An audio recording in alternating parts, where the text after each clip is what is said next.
and welcome to week 7 of quantitative reasoning. This week in class we're going to be finishing up unit 2 and starting unit 3. So we're going to practice 7C. We have an activity quiz and then 2 preview assignments.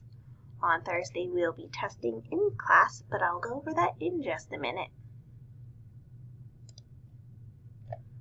Please note there are 2 different items here to help you review for your unit 2 assessment. I highly encourage you guys to take a look at both of these. The first is a list of questions with the answer key, and then the second is a review game. Between the both of these, that you should have a very comprehensive review to set you up for your Unit 2 assessment. Please note that we have spring break 3/14 to 3/18, and we will not be having any classes. I will set out an announcement next week that details more information about spring break along with what we'll be doing when we return. Let's quickly take a look at our Unit 2 assessment, and you'll notice it also says alternatives, so let's talk more about that as well.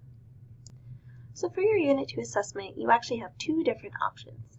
Our first option is a traditional exam, just like when you took the Unit 1. You'll take your exam and turn in any work, so that way when I'm going to grade, I can look for partial credit. The other option is an extended project. So this will be due the same time the exams are due, so if you are doing the alternative assessment, I highly recommend that you start it before our test day on Thursday.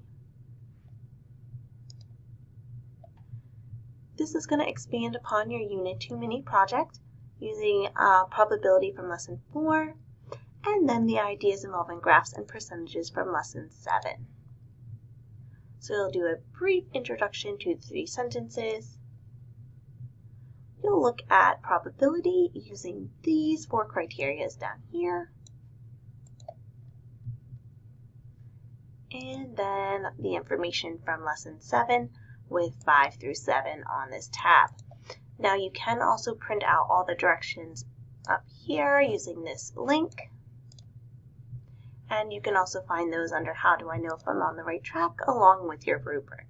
So if you're choosing to do the alternative, please read these thoroughly along with the rubric so you know how you're going to be scored. I do want to note I did change my student hours. So instead of Friday, I moved them to Monday. I am still available via appointment on Friday though, so if you need any help, please just reach out. So I will see you guys all on Tuesday. If you have any questions in the meantime, please just let me know. And please start studying for that Unit 2 assessment.